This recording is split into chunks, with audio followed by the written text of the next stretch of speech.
Welcome back to the Bible Stories. As you watch today, you will notice there are no ads playing on this video.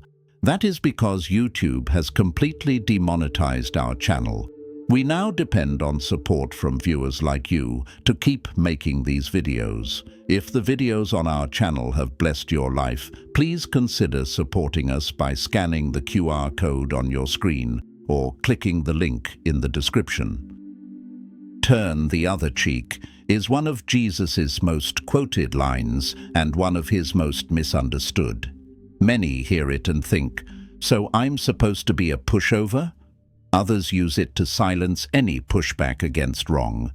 Jesus meant neither. He spoke to people living in a culture where public respect meant everything, and a slap wasn't just pain. It was a public put-down meant to lower your standing. Into that world, he gave a response that refuses payback without surrendering dignity. It is not retreat. It is not revenge. It is a different kind of strength. If you've ever felt the rush to strike back or the pressure to stay quiet, Jesus shows a way that exposes evil without becoming its mirror, and that is exactly what we're about to explore. When Jesus said, "You have heard that it was said, 'An eye for an eye and a tooth for a tooth,' but I say to you, do not resist the one who is evil." He stepped directly into the long conversation about how communities limit revenge and handle harm.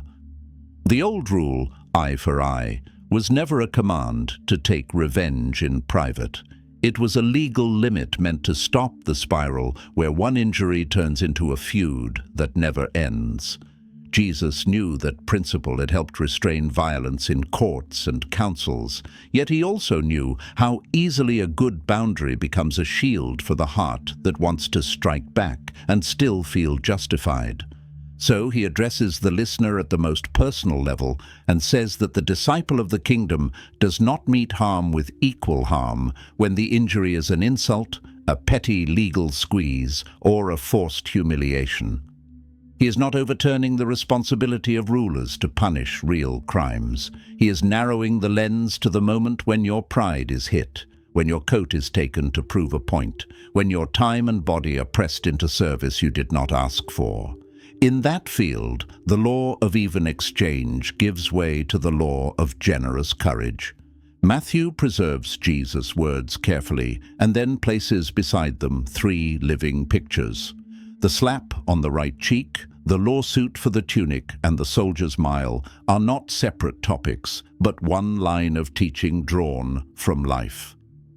His hearers knew well, Jesus is not making rules for every possible case. He is shaping the inner posture that will guide a disciple in the thousand small clashes that train the heart either toward revenge or toward the kingdom.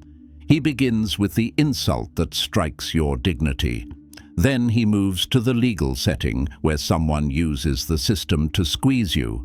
Finally, he names the raw power of empire that can turn you into a beast of burden for a stretch of road. In each case, he does not counsel running away, nor does he bless a counterblow. He commands a surprising, steady action that reveals the wrong without adding to it. "Do not resist the one who is evil" has stumbled many readers because they hear it as, "Do not oppose evil in any way." That is not the sense. The phrase points to the act of answering evil with the same kind of force it used on you. Jesus is forbidding the return in the same coin. He is saying, do not become the thing you hate. The disciple will certainly resist evil by speaking the truth, by staying present, by refusing to lie, by protecting the weak, and by doing good that exposes the darkness. But the disciple will not resist by repaying in kind. That is the center of his command.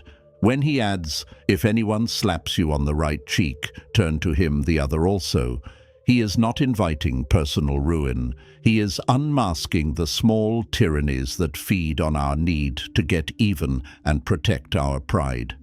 The backhand to the right cheek was meant to put you in your place. Turning the other cheek does two things at once. You do not lower your eyes or flee, which would grant the insult its triumph. You do not raise your fist, which would confess that your honor depends on winning this contest. Instead, you make a move that denies the terms of the game. You stand firm and face the abuser with a posture that says, "I am not who you say I am, and I will not become like you to prove it." That is not weakness. It is the strength of a free person who belongs to God. The same inner strength governs the next scenario. If anyone would sue you and take your tunic, let him have your cloak as well. The tunic was the basic inner garment. The cloak was the outer garment that also kept a person warm at night. In Israel's law, a cloak had special protection because it could be the only covering a poor person had. When Jesus says to hand over the cloak too, he is not telling you to despise your own life or collapse into poverty to please a bully. He is teaching a response that throws light on the wrong being done. In a courtroom where someone tries to strip you down to make a point or to squeeze you for show, you answer with generous clarity. You make it obvious to everyone that this is not a simple debt case, but a public stripping of a neighbor. You give more than demanded in a spirit that says, "I am not your pawn, and I will not clutch my rights so tightly that my soul shrinks." Such a move unsettles the one who thought he held all the cards. It exposes the smallness of his victory. Then comes the mile. If anyone forces you to go 1 mile, go with him 2 miles. Roman soldiers could press locals to carry supplies for a given distance. Everyone knew the boundary, and everyone felt the sting of being treated as equipment rather than as a person. The first mile was forced. The second mile, freely chosen, turns the whole scene on its head. You are no longer the driven one. You are now the one who decides to keep walking, not to display pride, but to show that your life is not owned by the empire's demand. Your service is not a sign of your worthlessness. It is the mark of a kingdom that cannot be controlled by threats. The soldier learns something he did not expect from a subject of the land. There is a freedom that cannot be drafted. By these moments, Jesus forms a people whose responses interrupt the ordinary chain reaction of injury and payback. His words reach into our homes, our social places, our work, and our public life, and they ask whether our hearts are ruled by scorekeeping or by the Father's care. We are meant to hear all 3 pictures as one teaching. Don't let the last thing done to you decide what you do next. The way of Jesus refuses that tribute. It answers wrong in a way that reveals its pettiness and points beyond it without pretending that it did not happen. When he later says, "Give to the one who begs from you, and do not refuse the one who would borrow from you," he is loosening the fist that fear makes, because fear is what revenge feeds on. The disciple who lives open-handedly, even under pressure, shows that the Father will be the one to balance the scales in the end. To hear Jesus rightly, we must keep together the narrowness and the largeness of his command. It is narrow because it addresses your next response to the one standing before you. It does not settle every legal question or every public policy. It is large because it flows out of the Father's own goodness and aims to create a community that bears the family likeness. It is personal without being private. It shapes the soul so that when many such souls walk together, a different kind of public is born. This is how Jesus often works. He aims at the heart to reshape the world. The words themselves are plain, but their force grows when we see how they fit the pattern of the sermon. Jesus has already warned against anger that kills in seed form, against lust that treats another as a thing, against truth that bends to convenience. Now he addresses retaliation that promises relief but delivers a chain. He is not asking for a performance of niceness. He is calling for a new center of gravity. You live from the Father's regard, not from the crowd's approval. You answer from a settled place, not from the gust of the moment. And you aim always, not to win a scene, but to bear witness to the rule of God in your body, your words, and your choices. Before we continue with the current video, I want to show you a quick trailer for our Bible quiz app. Let's take a look. Think you know the Bible? Let's put your faith to the test. Play every day to grow your wisdom and build a strong habit that stays with you. Enjoy fun, quick quizzes that help you learn and remember the Bible better than ever. Earn faith points, level up, and climb the global leaderboard. Unlock the stories of the Bible today. Download now.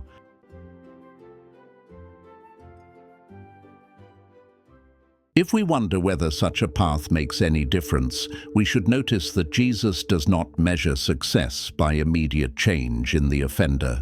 He does not say, "Turn the other cheek, and they will stop." He says, "Turn the other cheek, and you will remain my disciple in a hard world."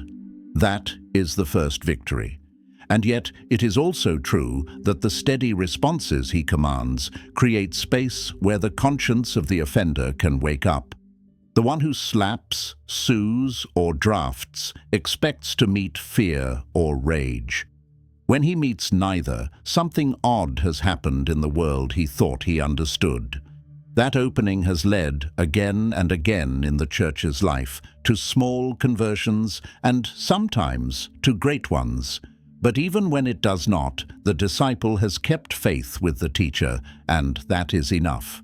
The heart trained by Jesus will be strong for both tasks, gentle under insult to itself, and courageous in defense of those entrusted to its care. Understanding the right cheek clarifies Jesus's intent. In daily life, most people use the right hand. A direct slap from the right hand would land on the left cheek. To hit the right cheek with the right hand, a person would have to use the back of the hand. In that culture, the backhand was not a move in a fair fight. It was a gesture of contempt. It spoke a social sentence. "You are beneath me." The backhand did not aim to injure as much as to rank. It was a quick way to write someone's place in the air between faces. When Jesus names that cheek, he is naming the world where small rulers live off public put-downs and where ordinary people learn to nurse grudges because they feel they have nothing else. But if you turn the other cheek and stand firm, you deny the role assigned to you. You are not asking for a second hit, as if bruises are holy. You are saying, "I will not play the inferior you have scripted for me." It's an act of steady self-control. By staying calm, you show your worth doesn't depend on what others think. That announcement often unsettles the one who slapped because the ritual requires your agreement to work. Without your agreement, the insult stalls. The same frame helps us read the lawsuit for the tunic. In debt courts, a creditor might go after the basic garment to make a display of power in front of the community. Mocking a debtor by taking even his simple clothes was a way to teach a lesson about who holds leverage. Jesus suggests giving the cloak as well. That move supports his earlier point. You break the show by stepping toward the exaggeration, not away from it. If the one who wants your tunic ends up holding your cloak too, the onlookers can see the cruel theater for what it is. The scene begins to look less like justice and more like a stripping. The disciples' free act exposes the hidden message of the plaintiff's demand without the disciple becoming bitter or small. In a world where the poor often had little more than their clothes as their final protection, this picture would have shocked and taught at once. The kingdom does not bow to the shame game, and it does not need to claw to win. As for the mile, the custom of carrying a pack 1 mile was known and resented. The people counted those steps. They passed stories of soldiers who used the rule to remind locals of their low place. When Jesus tells his followers to go 2 miles, he is not asking them to love oppression. He is teaching them how to keep their freedom when power tries to reduce them to hands and feet. In the 2nd mile, the pack is no longer a badge of subjection. It becomes a quiet display of a different kingdom. The soldier learns that he can command a mile, but he cannot command a heart. That discovery does not topple Rome. It topples a little kingdom inside the soldier and the carrier. The carrier learns that his life rests in God, not in a strict measure of what is owed and no more. The soldier sees that a man with God is not a machine. There is a line of wisdom running through all three scenes that speaks to honor, shame, and power in any age. In public life, people still try to win by scoring off another's dignity. In courts and offices, people still use rules to make points as much as to find right. In the halls of power, people still give orders to remind others who is in charge. Jesus' teaching does not lie down before any of this. He gives his people a way to stand that does not require them to become the very face they oppose. He gives them steps that any person, rich or poor, can take because they do not depend on having control.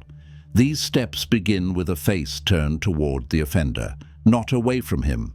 They continue with words that are clear and calm rather than heated or flattering. They end with a choice that, while it may cost, leaves the soul clean.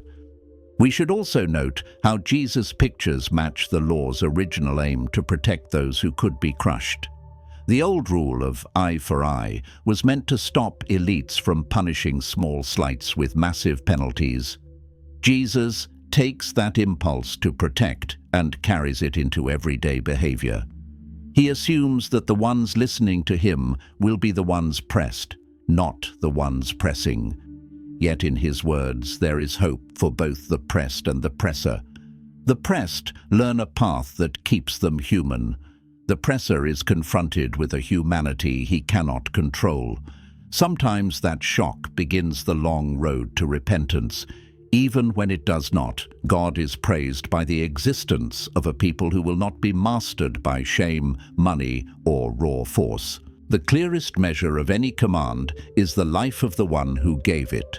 When the officer struck Jesus during his examination, Jesus did not drop his gaze or accept the blow as a final word. He answered, "If what I said is wrong, bear witness about the wrong. But if what I said is right, why do you strike me?" He did not return a strike. He did not slink away.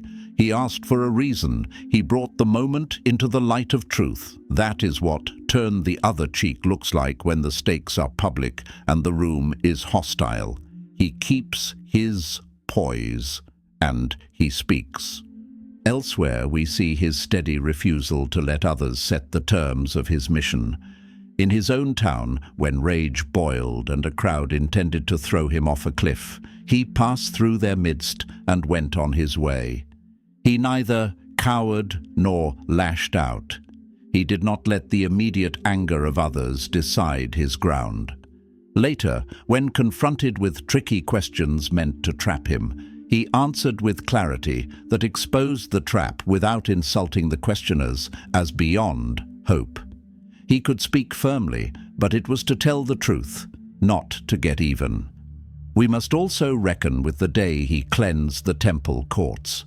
He drove out those who turned prayer into a market and rebuked the disorder. Some point to that act as if it nullifies "turn the other cheek." It does not. In the temple, Jesus acted not in personal revenge, but in zeal for his Father's house. The target was not his bruised pride. The aim was the holiness and mercy of the place given for prayer. He did not sneer, and he did not wound to gratify himself. He cleared space for worship. The same Lord who refused to retaliate when mocked was able to act decisively to protect what is holy. The two are not at war. They are facets of one love that hates evil and refuses to become evil to fight it. Consider also how Jesus handled insults that could have been answered with words just as sharp. He was called a glutton, a drunkard, a friend of sinners. He did not carry those labels like stones to throw back. He kept on welcoming tax collectors and people pushed to the edges. He kept on teaching and healing. When his own followers argued about greatness, he did not shame them with a backhanded word. He placed a child among them and redefined greatness as service. When they wanted to call down fire on a village that rejected him, he told them no and kept traveling. His life was a long refusal to repay contempt with equal contempt. At the cross, the pattern reached its fullness. He was spit upon, mocked, and struck. He fulfilled the words about the servant who would give his back to those who strike. Yet, even there, he did not answer insult with insult. He prayed for those who crucified him. He entrusted himself to the Father who judges justly. The Gospels do not hide the pain of these moments. They show the cost, but they also show a peace deeper than the pain. The peace is not numbness, it is trust, and that trust is the engine of the command to turn the other cheek. You cannot live this way by force of will alone. You live it by knowing who holds your life. There is a further clarity in the way Jesus uses words. He does not call wrong right, he names it. He does not say, "It is fine that you struck me." He says, "If I was wrong, prove it. If not, why strike me?" That is both a rebuke and an invitation. It leaves the door open for the one who did wrong to step into the truth without being crushed. Jesus' speech has this double edge again and again. It cuts the lie, and it leaves room for the person. The disciple who learns from him will practice the same. When insult comes, we do not say, "It was nothing," as though we are not allowed to feel. We say what is true without poison in our mouth. When pressure comes, we do not pretend it is kindness. We answer firmly but without hatred. This is not theatrical restraint to make us look holy. It is the daily work of living from the Father's gaze. What about the moments when some protection is needed? Jesus provides for that too, not by cancelling his command, but by pointing to a community where burdens are shared and where leaders guard the vulnerable. He speaks of wolves and false shepherds and does not expect the sheep to fend for themselves. Turn the other cheek is not a charter for abusers to do as they please. It is instruction to the one who can choose his own response in the face of a personal slight or forced service. Where someone is being harmed in ways that endanger life or violate trust, love may require intervention. Even then, the motive stays clean. We act not to settle a personal score, but to protect and to put things right.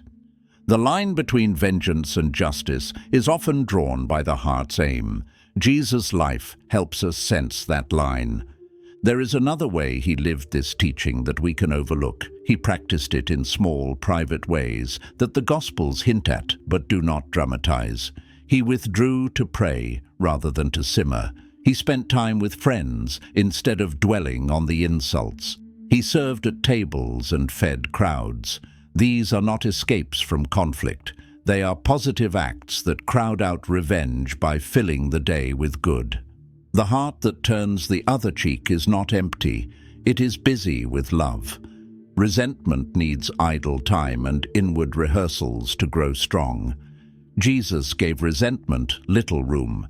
He met interruptions with service, questions with truth, temptation with worship, and pursuit with steady trust. Turn the other cheek grows out of that life. If we still fear that this path invites trampling, we should remember that Jesus also promised the Father's care for those who suffer for doing right. He never glamorized pain, but he did promise that none of it is wasted. Suffering in obedience is not the same as suffering in bitterness. The former becomes seed, the latter becomes a chain. Jesus sowed his sufferings, and from them God brought life for many.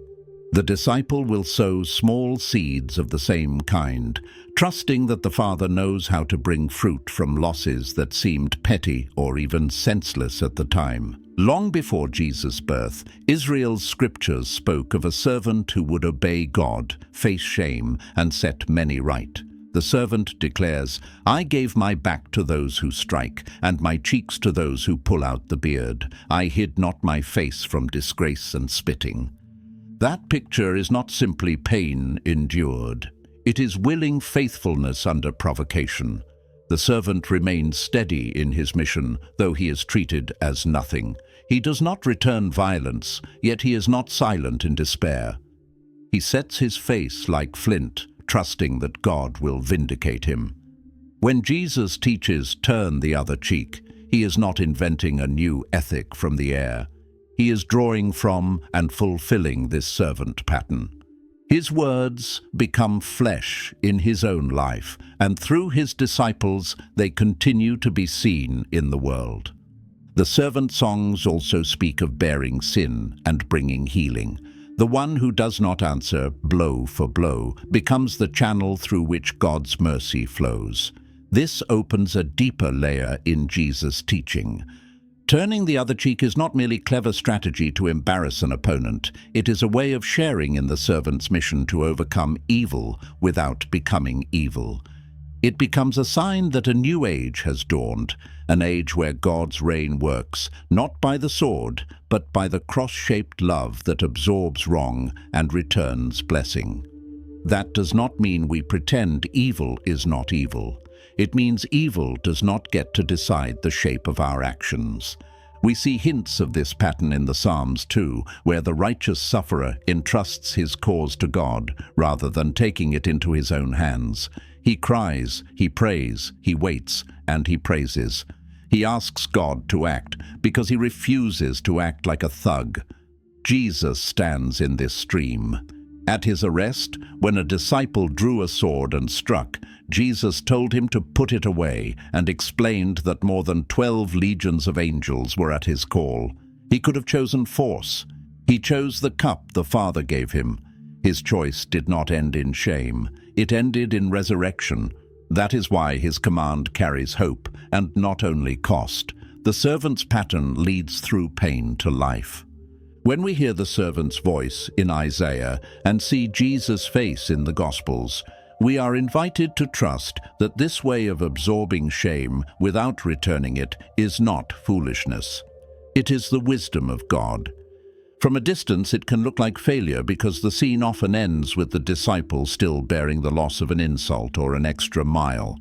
But in the long work of God, that same scene becomes a testimony that moves hearts and guards the soul of the one who obeyed. The prophets prepared us for a Messiah who would win by losing in the eyes of the world. Jesus fulfills that hope, and his command to his followers invites us into the same deep wisdom. This does not turn the disciple into a seeker of pain. The servant does not love the spitting. He loves God and neighbors enough to keep his hands clean in a dirty moment. He loves the coming joy enough to endure the present trial. And he believes that God's vindication is better than any quick win he could grab by lashing back. Turning the other cheek becomes, in this light, an act of worship. It says, God, you are judge. God, you are my honor. God, you see, that is why the prophets often tie the promise of God's help to the command not to repay wrong with wrong. The two live together. Without trust in God, the command feels impossible. With trust, it becomes hard, but not impossible. To live this out, we begin by settling what story we believe about honor and safety. If our honor depends on never being slighted, we will never have peace. If our safety depends on winning every encounter, we will be always at war. Jesus gives another way. He roots our honor in the Father's love and our safety in the Father's hand. Once that root is firm, the next insult is no longer a crisis of identity. It becomes a test of trust. Our answer can then be steady, truthful, and clean. This is not a call to become quiet in the face of lies. It is a call to speak in a way that leaves no stain on the soul. When you are put down, you can answer as Jesus did before the officer. Ask for clarity, ask for witness, appeal to what is right. When you are dragged into petty wrangling, you can refuse the bait and state the truth once, without mockery. When someone leans on power to make you carry their load, you can add a step they did not command, not to earn their favor, but to show that your choices are not owned by threat. These are not tricks. They are the fruit of a heart that is free. We must also face our fear that such responses won't work. What does work mean? If we mean end the conflict at once and change the offender, then often it will not. Jesus never promised that. He offered a better victory. You will not be conquered by the evil done to you. You will not become its echo. That is victory enough to keep walking, and its quiet strength is often what God uses to bring about the longer change we cannot time. We do not obey to manage outcomes. We obey because we belong to Jesus. There are boundaries to hold. Turning the other cheek is not a blanket command to stay in harm's way when real danger threatens your life or the lives of those under your care. It is focused on the personal insult, the small-scale legal squeeze, and the forced inconvenience. Where violence seeks to break bodies or oaths are being violated, wisdom and love may call for removing yourself, seeking help, or involving those with rightful authority. Even then, the inner posture Jesus commands remains a guardrail. Do not let the hurt drag you into hate. Let the necessary steps be taken without malice. Because this way is hard, we need one another. A community shaped by Jesus' words will help its members answer insults and pressures with clean hands. It notices those being squeezed and steps in to help. It doesn't cheer revenge with jokes or nods. It honors quiet victories no headline will record. Children learn their worth isn't tied to winning, and it sets clear ways to address harm, protecting the weak, holding the strong to account, while keeping a spirit that remembers we're all sinners who need mercy. The Church has failed in these things many times, and we should not pretend otherwise. But the failures only underline the wisdom of the Lord's command and the need for His Spirit. To keep from making Jesus' teaching into a bare rule, let us name the heart He wants to form. It is a heart that can feel pain without being ruled by it. It cares more about truth than image. It looks past the offense to the person and hopes for change without joining their game. And it would rather lose a small fight than lose the likeness of Christ. Such a heart grows slowly, and God is patient with the growth. Each time you choose to answer a put-down with steady words instead of a sharp return, you are training that heart. Each time you give a little more than what the petty demand required, you pry a finger of fear off your throat. Each time you walk an extra stretch rather than stew over the compulsion, you teach your soul that servanthood is not a curse when it is chosen in freedom. Scripture gives a few brief confirmations of this path without drowning us in rules. The Apostle calls us not to repay evil for evil, but to overcome evil with good. Jesus tells us to bless those who curse us and pray for those who mistreat us. We are not being told to enjoy mistreatment. We are being invited to take hold of a power that the world does not understand. The world understands force and flattery. It understands manipulation and withdrawal. It does not know what to do with the person who stands, tells the truth without venom, gives more than demanded, and walks farther than forced. That person is a sign that God's reign is near. When we fail, and we will, we return to the one who fulfilled this teaching perfectly. He forgives. He lifts our chin. He sends us back to the same world with a fresh chance to answer the next moment in His way. Over time, that cycle of failure and fresh obedience becomes a testimony in itself. Others watching learn that the way of Jesus is not for the flawless, but for the forgiven. They see that the strength to turn the other cheek is not in us by nature. It is given. And because it is given, it does not run out when we are tired. It can be asked for again tomorrow.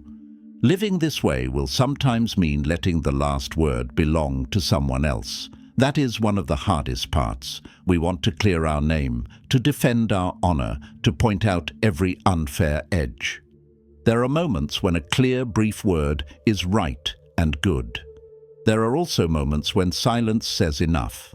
How do we tell the difference? We learn by walking with Jesus in prayer, by seeking counsel from wise believers, and by checking our desires.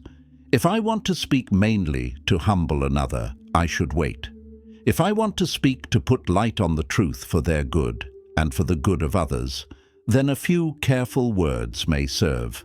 The same discernment applies to the extra mile and the extra cloak. We are not trying to produce a performance. We are trying to love well in a world that trains us to fight for small crowns that will not last. The promise that undergirds all of this is simple and deep. The Father sees. When you absorb a slight and answer with clarity rather than with rage, He sees. When you are pressed into a task and you add a step out of freedom, He sees. When you endure a petty legal squeeze and you respond with a generosity that exposes the game without poisoning your heart, He sees. His seeing is not mere notice, it is care. He who sees in secret will reward. The reward is sometimes peace in the moment, sometimes reconciliation much later, sometimes the unseen shaping of your character. It is always the pleasure of God, which is better than vindication before men. Finally, the meaning for us is bound to our witness. The world has heard the words, "Turn the other cheek," often from mouths that did not try to live them. When a church actually answers injury without revenge and pressure without bitterness, the words become flesh again. People notice. They may call it weakness, they may mock it, but many will see that it takes more strength to hold back the hand and the tongue than to throw either. That sight has won many, not by argument, but by wonder. If we long to commend Jesus to our neighbors, this path is not optional. It is our uniform. It is the mark by which our King is recognized in us. So the command takes form. Do not repay insult with insult. Do not let the grasping spirit rule your use of goods. Do not let coercion decide your heart's shape. Stand firm. Speak truth plainly. Give freely. Walk freely. Trust the Father. Remember the servant. Look to Jesus, who turned his cheek and then set his face toward the cross and the joy that lay beyond it. If this video helped you grow deeper in God's Word, I want to personally invite you to be part of what we are building here. Every video on this channel takes many hours of study and careful research to make sure we bring you content that is faithful to Scripture and worthy of your time. If you would like to support this mission and help us keep making these videos, you can find a link in the description below to give a one-time gift or become a monthly supporter. Every gift, no matter the size, goes directly toward creating more content like this. And if you are not in a position to give right now, that is completely fine. The best thing you can do is subscribe, share this video with someone who needs to hear it, and keep studying God's Word with us. Thank you for being here, and may God bless you richly.